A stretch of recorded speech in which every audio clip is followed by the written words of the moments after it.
23절에 있는 말씀을 제가 올려놨습니다. 우리 같이 읽어보겠습니다. 좀 보입니까? 베드로전서 1장 23절 너희가 시작 너희가 거듭난 것이 썩어질 씨로 된 것이 아니요 썩지 아니할 씨로 된 것이니 하나님은 살아있고 항상 있는 말씀으로 되었느니라. 아멘. 우리가 거듭난 것은 무엇으로 된 것이 아니라 합니까? 썩어질 씨. 썩어질 씨가 무엇일까요? 우리 씨 뿌리는 벽씨나 보리씨나 콩씨나 이런 것입니까? 이것이 아니지요. 썩어질 씨는 아담으로부터 물려받은 우리의 본질입니다. 우리가 거듭난 것은 썩어질 씨로 된 것이 아니고 썩지 아니할 씨. 썩지 아니할 씨는 무엇일까요? 썩지 아니할 씨는 우리가 거듭남에 대해서 계속해서 말씀을 살펴보고 있는데요. 새로 태어난 생명, 새로 태어난 생명. 새로 태어난 생명은 어디서부터 온 것이라 그랬습니까? 새로 태어난 생명은 아담으로부터 온 것이 아니라 하늘로부터 온 것이다. 그래서 우리가 다시 태어난 것은, 거듭난 것은 아담으로부터 주어진 그런 생명이 아니요 예수 그리스도를 통하여서 주어진 그런 생명이다. 베드로전서 1장 23절을 해석하면은 그렇습니다. 저는 지난번에 이 여자의 후손에 대해서 말씀을 드렸습니다. 왜 여자의 후손이 와야 된다고 했습니까? 왜 여자의 후손이 와야 되는가? 여자의 후손이 왜 와야 된다 했습니까? 오늘 베드로전서 1장 23절이 말하고 있는 우리에게 썩어질 씨가 아닌 썩지 아니할 그런 씨를 우리에게 주시기 위하여서는 아담의 생명이 아닌 또 다른 생명으로부터 우리는 생명을 받아야 되기 때문에 누가 와야 된다고요? 누가 와야 된다고요? 여자의 후손이 와야 된다. 다른 말로 해서는 아담과 전혀 관련이 없는 이 세상의 어떤 남자들과도 전혀 관련이 없는 하나님께로부터 주어진 그런 생명으로 와야 된다. 그래서 그분을 가지고 창세기 3장 15절은 여자의 후손이다. 그렇게 말씀을 하고 있습니다. 하나님께서 산자가 되시기 위하여서 마리아라고 하는 한 여인의 그 자궁을 빌려서 하나님을 비우시고 하나님께서 사람으로 잉태하셔서 태어나신 그분이 바로 예수 그리스도시라고 우리는 성경을 통해서 그렇게 이해를 합니다. 우리가 예수님을 믿는 믿음으로 뭐 받는다 그럽니까? 예수님을 믿는 믿음으로 구원 받으면은 됐잖아요. 예수를 믿는 믿음으로 구원 받았으면 됐지. 뭐 또 그 거듭난 것이 왜 필요한가? 예수를 믿는 믿음으로 구원 받았으면 됐잖아요. 그 거듭난 것이 뭐한테 필요합니까? 필요할까요? 안 필요할까요? 예, 필요하기 때문에 성경이 말하고 있지요. 오늘날 많은 사람들이 제7일 안식일 예수 재림교회에서 많은 것을 가르쳐 주잖아요. 거듭난 것도 가르치고 중생도 중생 거듭난 것 같은 건데 성화도 이야기하고 여러 가지 많은 것을 이야기를 하는데 그거 왜 필요하냐 하는 겁니다. 예수 믿고 구원받았으면 됐지. 그 다른 거 뭐한데 필요하냐 하는 겁니다. 여러분들 예수 믿고 한번 예수 믿고 구원받은 생명으로 그냥 하늘로 직행한다면은 좋을까요? 안 좋을까요? 좋을까요? 안 좋을까요? 예수 그리스도 제가 예수님 믿습니다. 뭐 일반 다른 교회에서는 그렇게 이야기합니다. 지난번에도 제가 사관님하고 이야기했거든요. 어떻게 믿어야 구원받습니까? 마음으로 예수님을 간절히 사모하는 이런 마음으로 믿는 것이 믿음이라고 그렇게 이해를 하고 있습니다. 마음으로 간절히 사모하고 예수님을 믿어가지고 구원받았으면 됐지. 뭐 거듭난 것이 필요하고 그런 것이 무엇 때문에 필요하냐 하는 겁니다. 믿음으로 사는 것이 무엇인지 모르기 때문에 하나님께서 가르쳐 주셔야 됩니까? 안 가르쳐 주셔야 됩니까? 우리가 믿음으로 사는 것이 무엇인지 우리가 잘 모르잖아요.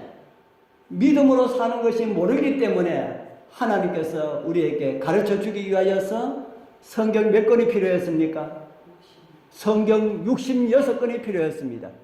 예수 믿고 구원받는 그것만 마음에 간절히 사모하는 마음으로 예수를 믿고 그것으로 구원받으면은 성경 66권이 필요할까요? 안 필요할까요?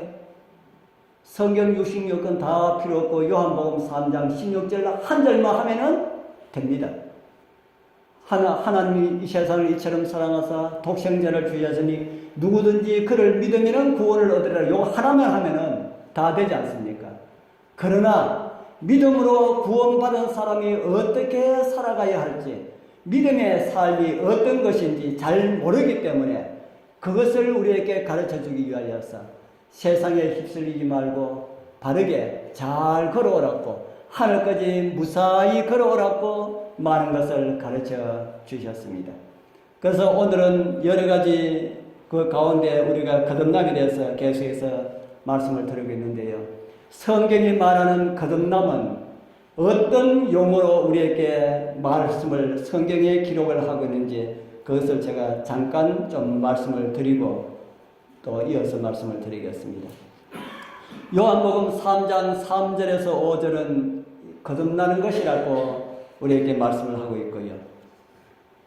또 요한복음 1장 13절은 하나님께로서 난 자들, 거듭난 것을 또 다른 말로 하면은 하나님께로서 난 자들이라 그렇게 말을 합니다. 또 요한복음 3장 6절에 보면은 무엇으로 난 것을 말합니까? 성령으로 난 것을 말하고 있고요. 에베소 2장 5절에는 예수 안에서 살리셨다라는 말씀으로 우리에게 가르쳐주고 있습니다. 다 같은 말씀입니다. 또 요한복음 5장 24절에서는 사망에서 생명으로 옮겼다라는 말씀으로 우리에게 가르쳐주고 있고요. 요한복음 5장 24절에서는 그리스도 안에서 한 몸이 되었다, 예수님 안에서 한 몸이 되었다라는 말씀으로 우리에게 가르쳐주고 있고요. 디도서 3장 5절에는 중생의 씻음, 이렇게 우리에게 말씀을 하고 있습니다. 중생을 또 다른 말로 하면은 거듭남으로 말을 할 수가 있다는 겁니다. 그런데 원어는 제가 말씀드린 이런 내용들 원어는 다 틀립니다. 이곳에 나오는 이 중생은 헬라어로 팔링게네시아라는 이런 용어를 쓰는데요. 이 말의 어원에 어디서 시작됐나 하면은 제네시스라고 하는 어원에서 시작되었습니다. 현대차 좋은 차 이름이 뭡니까? 제네시스 있지요. 그 제네시스가 이 제네시스인지 저는 모릅니다. 모르지만 아마 여기 여기서 제네시스라는 말에서 따오지 않았을까 하는 생각이 듭니다. 제네시스라는 말은 다른 말로 하면 무슨 말인가 하면 탄생이라는 말입니다. 탄생. 제네시스 차 이름, 탄생 이름 참 좋지요. 그래서 성경에서 따오지 않았을까 하는 그런 생각이 듭니다. 이곳에 나는 이 중생이라는 말도 태어나다라는 말과 같은 의미의 말이다 하는 겁니다. 그래서 거듭남과 관련된 말을 성경에서 아주 여러 가지 많은 말씀으로 우리에게 주고 있습니다. 이 외에도 여러 말씀이 또 있습니다. 또 있지만은 그거 다 다시 말씀 드릴 수가 없고요.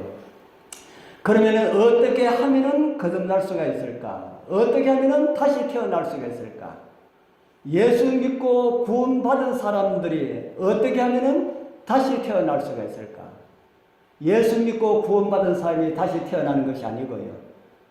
다시 태어난 사람이 뭘 믿게 됩니까? 예수 그리스도를 믿게 되는 겁니다. 그래서 다시 난 것을 경험하지 못한 사람들이 예수 믿고 구원받았다라고 말하는 것은 참말일까요? 거짓말일까요? 예, 거짓말입니다. 왜냐하면 나지도 태어나지도 않은 사람이 어떻게 예수 믿고 구원받을 수가 있습니까? 죄인이 예수를 믿고 구원받는 것은 예수 믿으면 구원받습니다. 바로 그 순간을 새로 태어나는 그런 순간이라고 성경은 우리에게 가르쳐주고 있습니다. 그래서 오늘 이 거듭남이 어떻게 이루어지는지 거듭남의 경험에 대해서 좀 말씀을 한 두 가지만 제가 말씀을 드리고자 합니다. 그 가운데 첫 번째가 자신의 상태를 깨닫고 돌이켜야 한다 하는 겁니다. 지난번에도 제가 돌아온 아들 탕자의 비유를 저녁에 잠깐 말씀을 드리면서 이 거듭남의 경험과 관련된 이런 내용을 한번 말씀을 드렸습니다. 그 말씀에 드렸을 때도 같은 내용의 말씀을 드렸거든요. 거듭남의 경험을 하기 위해서 제일 첫 번째로는 뭘 해야 된다고요? 자신의 상태를 깨달아야 된다. 우리 성도님들, 여러분들의 상태는 지금 어떤 상태에 있습니까? 하나님의 아들로 자라가고 있는 그런 상태에 있습니까? 아니면은 하나님의 아들로 구원은 받았는데 자라다가 딱 멈춘 상태에 있습니까? 아니면은 한참 자라가다가 뒤로 돌아서서 한참 후퇴해 간 그런 상태에 있습니까? 여러분은 어떤 상태인지 여러분들의 상태를 바르게 깨닫는 것이 거듭남의 첫 번째 경험이다 하는 겁니다. 그래야만이 돌이킬 수가 있다 하는 겁니다. 예수님께서 공생애를 시작하실 때에 이런 말씀을 하셨습니다. 마가복음 1장 15절에 보면은 가라사대 때가 찼고 하나님의 나라가 가까웠으니 회개하고 복음을 믿으라 하시더라. 뭘 해야만이 복음을 믿을 수 있다는 겁니까? 회개해야만이 복음을 믿을 수가 있다는 겁니다. 회개하지 않으면은 복음을 믿을 수가 없다. 그러면은 회개가 무엇일까? 제가 지난번에 오래전에 회개가 무엇인지 말씀을 드렸지요. 잘 모르지만은 제가 한마디만 하면은 다 기억이 나실 겁니다. 회개란 무엇이 바뀌어지는 것이 됐습니까? 예, 회개란 생각이 바뀌어지는 것이다. 생각을 바꿔라. 여러분들 지금 어떤 생각을 많이 하고 있습니까? 머릿속에 돈에 대한 생각이 꽉 차 있으면은 그 돈 때문에 하늘 생각 들어갈 틈이 없어요. 머릿속에 딸에 대한 걱정이 꽉 차 있으면은 하늘나라 생각이 들어갈 틈이 없다는 겁니다. 머리에 또 다른 어떤 생각이 꽉 차 있으면은 하늘나라에 대한 생각이 비잡고 들어갈 틈이 없습니다. 그래서 예수님께서 이 세상 사람들에게 말을 하기를 회개하고 복음을 믿으라 그럽니다. 뭘 바꾸라고요? 생각을 바꿔라. 생각을 바꿔라. 자, 탕자의 이야기로 잠깐 생각한다면은 탕자가 자기의 돈을 아버지께로 받은 그 돈을 다 가지고 먼 나라에 가서 신나게 돈 쓸 때는 집 생각했을까요? 안 했을까요? 집 생각했을까요? 안 했을까요? 안 했을 겁니다. 자기 처지가 어떻다 하는 거 생각했을까요? 안 했을까요?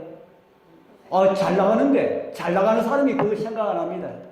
그렇기 때문에 잘 나가는 사람보다 못 나가는 사람이 하늘나라가 훨씬 가깝습니다. 왜냐하면 잘 나가는 사람은 그거 생각할 필요가 없습니다. 지금 잘 나가는데 뭐 그거 생각합니까? 그래서 이 탕자도 잘 나갈 때는 그런 걸 생각하지 못했다는 겁니다. 그런데 나라가 흉년이 오고 자기 가지고 있는 돈 다 떨어먹고 빈털터리가 되고 얻어먹을 데도 없고 아무도 먹을 것도 안 주고 하니까 뭐가 고프니까 배가 고프니까 뭐가 생각이 났어요? 자기 집이 생각이 났습니다. 자기 집이 생각이 나니까 집으로 돌아갈까 하는 생각이 났지만은 뭐가 생각이 납니까? 자기의 모습이 이래가지고 내가 어떻게 집에 가서 아버지의 아들이라고 할 수가 있을까? 그래서 못 가는 겁니다. 안 가니까 뭐가 자꾸 고픕니까? 배가 고프잖아요. 자기가 여기 있으면 뭐 하겠다는 생각을 합니까? 여기 있으면 죽겠다. 죽는 것보다는 뭐 하는 게 낫어요? 집에 가서 뭐 하는 거예요? 종살이 하는 것이 더 낫겠다라고 하는 것을 생각하게 됩니다. 그래서 집으로 돌아갔다고 성경은 우리에게 말씀을 하고 있습니다. 그래서 생각이 바뀌어야만이 뭐가 바뀐다는 겁니까? 생각이 바뀌어야만이 행동이 바뀐다는 겁니다. 그 탕자가 생각이 바뀌고 난 다음에 집으로 돌아갈 수 있는 그런 행동을 하게 되었다고 성경은 우리에게 가르쳐 주고 있습니다. 생각 바뀌는 거 쉬운 일입니까? 힘든 일입니까? 생각 바꾸는 거 쉬운 것 같습니까? 힘든 것 같습니까? 에? 어떻게 생각하면 굉장히 힘들고 어떻게 생각하면 아주 쉽고 그래요. 어떻게 하면은 힘들고 어떻게 하면은 쉬울까요? 아주 힘들고 아주 쉽습니다. 어떻게 하면은 힘들고 어떻게 하면은 쉬울까요?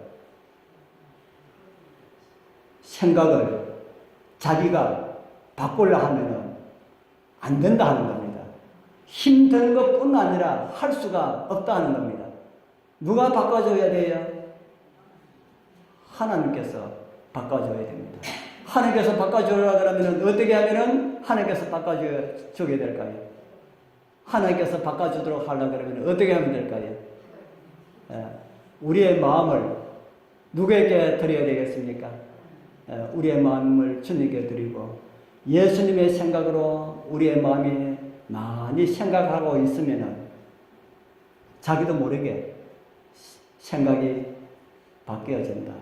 그러면은 우리 마음에 어떻게 하면은 예수님을 모실 수가 있을까?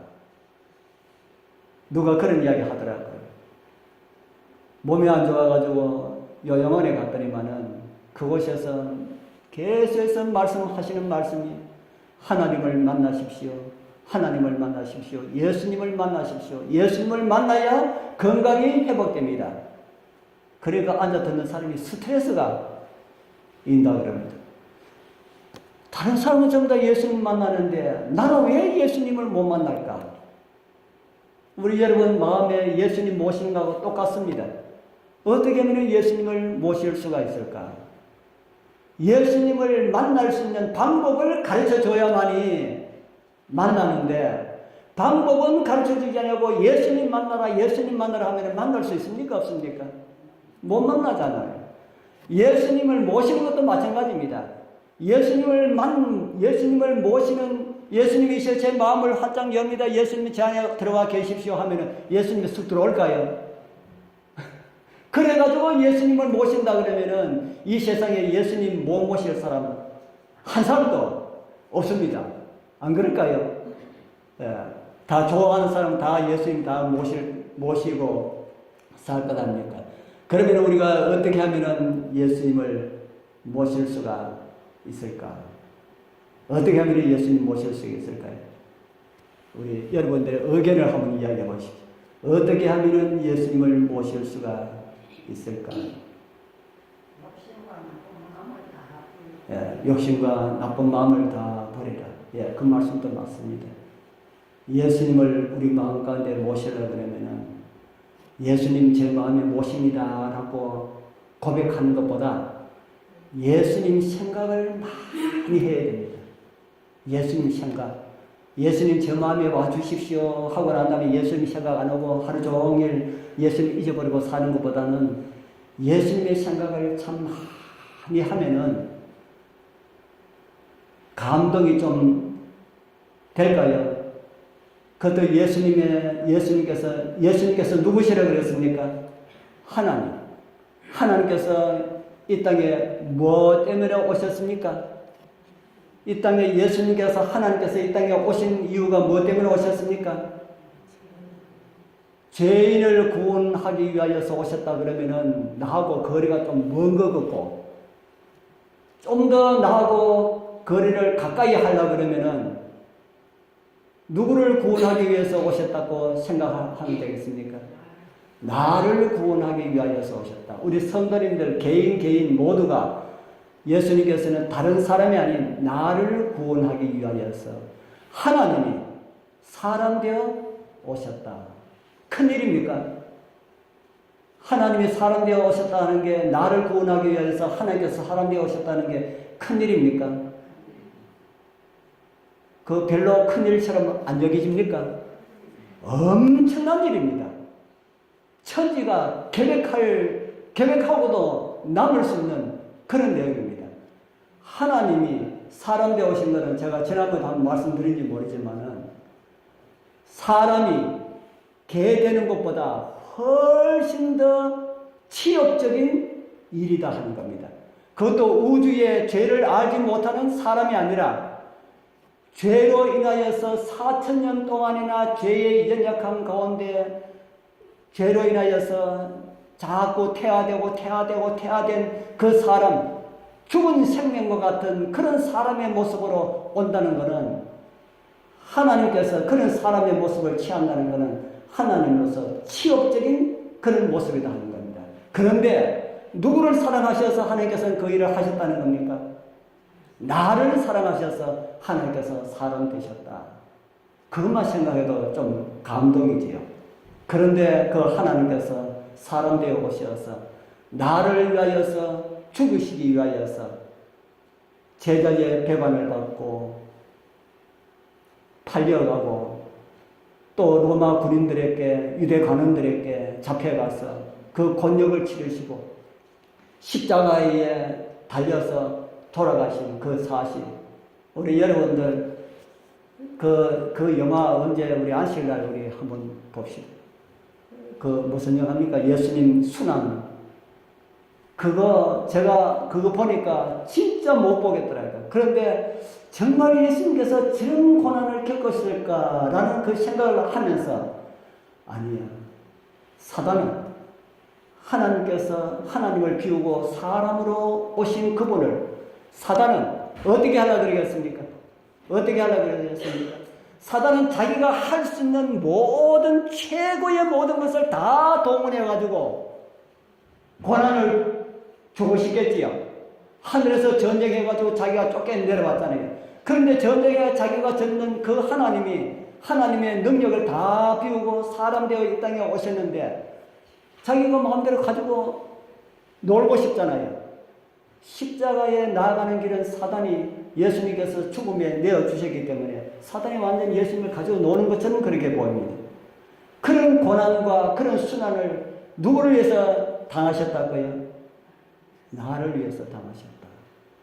그런 것을 많이 생각하면은 감동이 된다 하는 겁니다. 감동이 되면은 마음이 하나님으로, 하나님의 생각으로 꽉 차 있으면은 그게 예수님을, 내 안에 예수님 와 주십시오 하지 않아도 그 상태가 예수님을 모신 상태가 된다 하는 겁니다. 그러면 어떤 사람이 그렇게 많이 모시고 있을 수가 있을까? 저 우리 난로가 있는데, 난로 제일 따뜻한 경험을 하려고 그러면 어떻게 하면 될까요?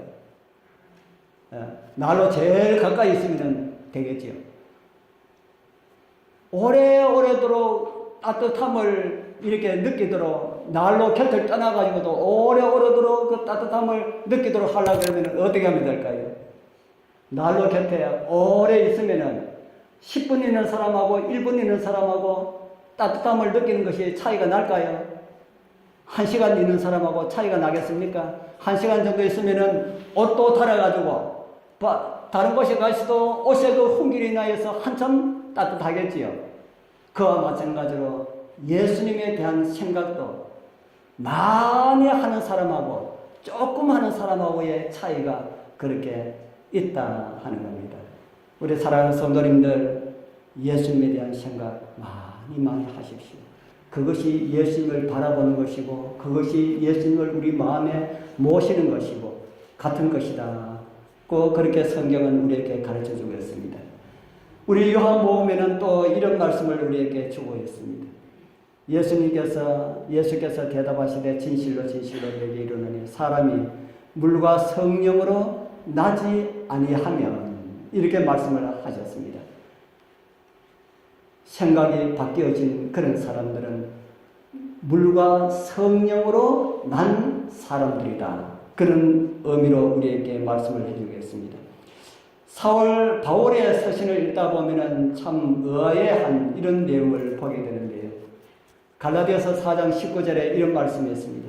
나의 자녀들아 너희 속에 그리스도의 형상이 이루기까지 다시 너희를 위하여 해산하는 수고를 하나니. 무슨 수고한다 그럽니까? 바울이 지금 무슨 수고한다 그럽니까? 해산의 수고. 해산은 남자가 합니까? 여자가 합니까? 여자가 하는데 누가 해산의 수고를 한다는 겁니까? 바울이 해산의 수고. 이 해산의 수고는 무엇을 가지고 해산의 수고를 할까요? 예? 해산의 수고, 무엇을 가지고 해산의 수고를 할까요? 영혼을 구원하기 위하여서 노력하는, 애쓰는 그런 모든 수고가 해산의 수고입니다. 우리 정자노님 해산의 수고 많이 하시는 거 보입니까? 참 해산의 수고 참 많이 하죠. 어떨 땐 좀 너무 좀 지나치다. 아니 너무 그렇게 하다가 탈나지 않을까 이런 생각이 날 정도로 많이 합니다. 그런데 복음을 전하고 영혼을 구원하기 위하여서 일하는 사람들은 누구에게 물어도 당신 정말 열심히 일합니다 이렇게 이야기하면은 내가 뭐 한 거 없습니다 이렇게 대부분 이야기합니다. 쟤 정말 열심히 합니다 이렇게 하는 사람 한 사람도 없다 하는 겁니다. 아마 우리 정자님한테도 물어봐도 아마 그렇게 이야기할 거예요. 왜 그렇습니까? 왜 그렇습니까? 누가 그를 사용하시는 겁니까? 누가 그 사람을 사용합니까? 성령께서 그를 사용해서 하는 모든 일은 누구의 일입니까? 그러면은 성령께서 하시는 일입니다. 일하는 사람은 성령의 도구밖에 되지 않는다는 겁니다. 자기가 뭐 열심히 이렇게 하는 것 같지만은 자기가 하는 것이 아니고 누가 하는 것이랄까요? 성령께서 하시는 것이다. 그러면은 해산하는 수고는 누구의 수고라는 겁니까? 해산의 수고는 누구의 수고요? 성령의 수고다 하는 겁니다. 성령께서 해산하기 위하여서 수고하신다라는 그런 말씀을 우리에게 주고 있습니다. 그런데 많은 사람들이 성령의 해산의 고통에 참여하는 사람들이 있다는 겁니다. 우리 정자님처럼요. 우리 모두 정자님 혼자만 아니라 우리 모두가 다 그런 은혜의 복에 참여하게 되길 바랍니다. 이렇게 성령의 역사심으로 전하는 복음을 듣고 복음을 받아들이고 태어난 사람은 누가 해산의 수고를 통해 가지고 태어난 사람이 되는 겁니까? 성령이 해산의 수고를 통하여서 성령에 의하여서 태어난 사람이 된다 하는 겁니다. 그래서 이것을 가지고 성경은 이렇게 말합니다. 육으로 난 것은 뭐고요?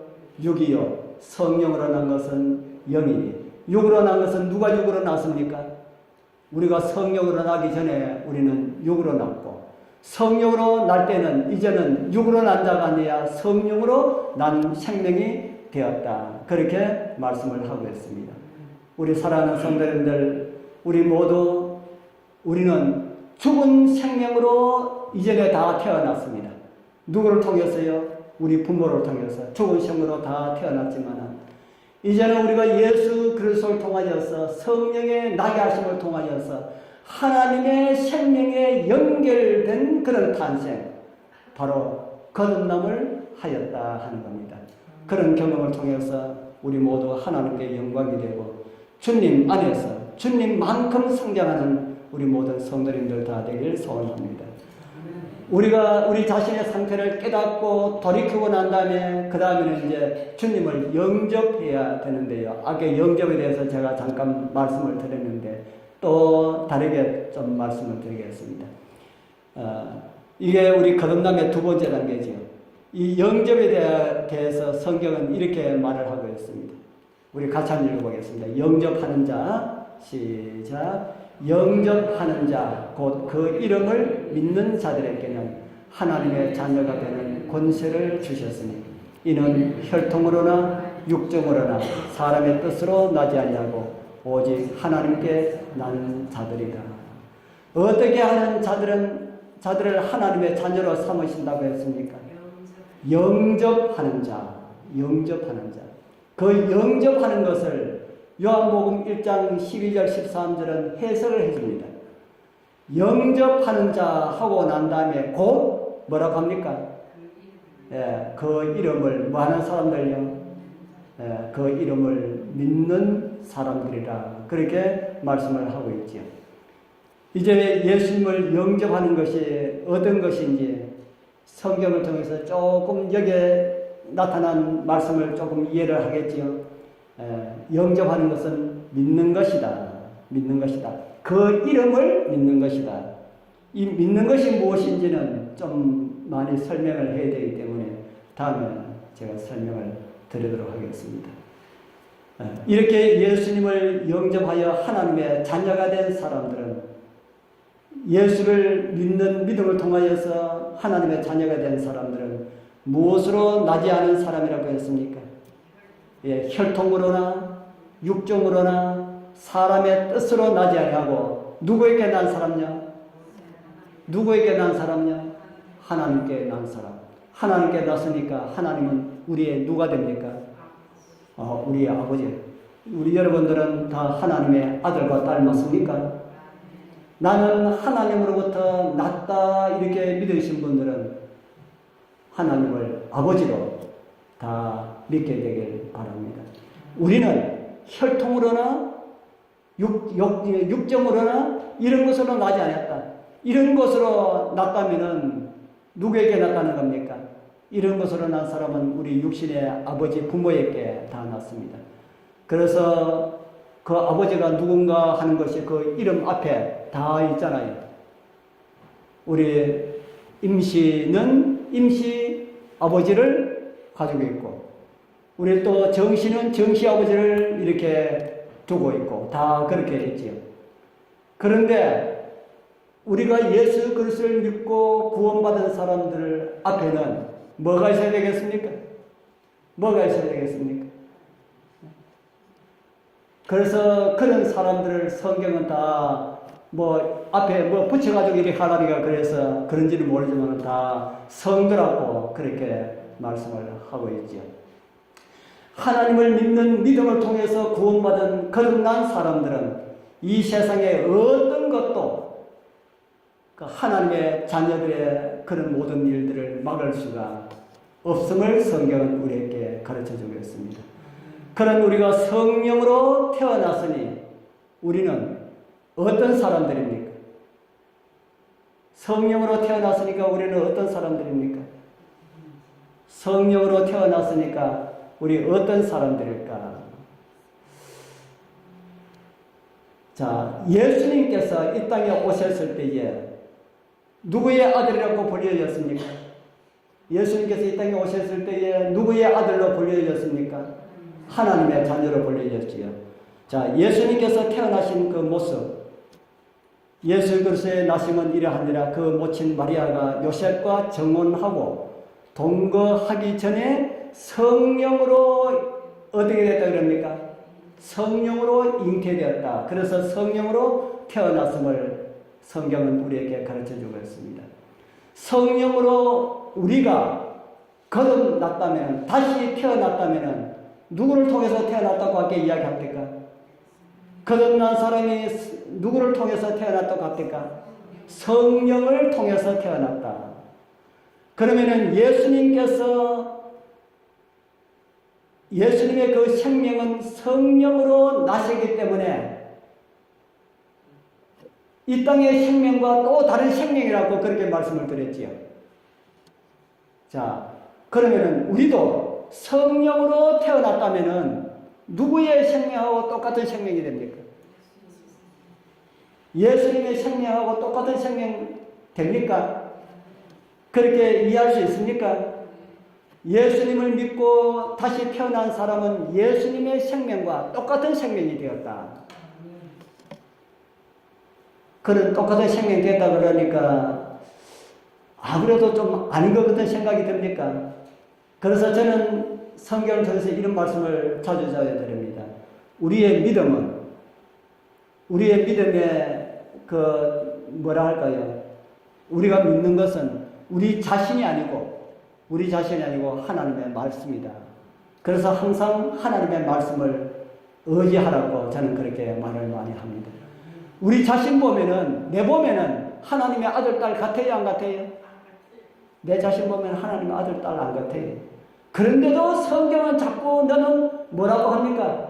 너는 하나님의 아들이다, 너는 하나님의 딸이다, 자꾸 그래요. 그러다가 내 자신 보니까 나는 아니다. 고개를 잘리죠, 흔들어져요. 그러면은 우리는 어떻게 해야 될까요? 그럴 때 어떻게 해야 될까요?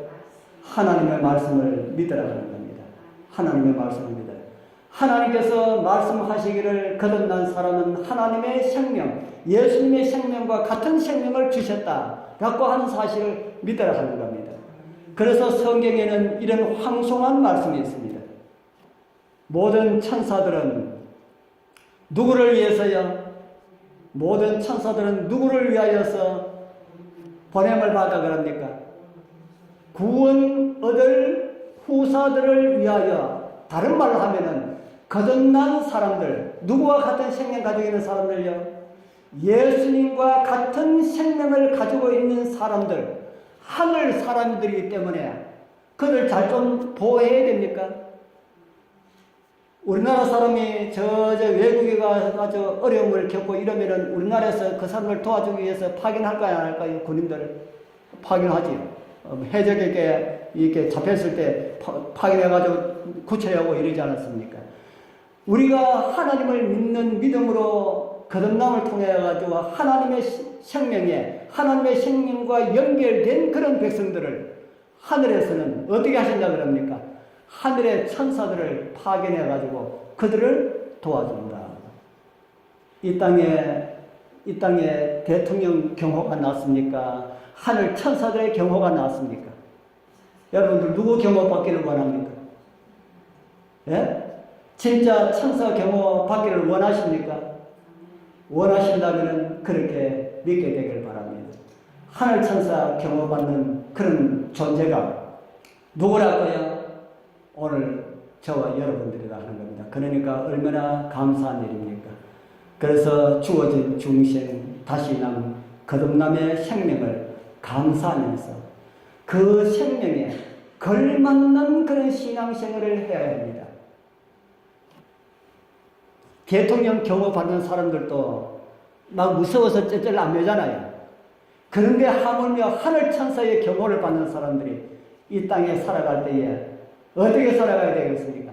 당당하게 살아가야 되지 않겠습니까? 좀 없다고 해가지고 쫄리고 이럴 필요가 없다는 겁니다.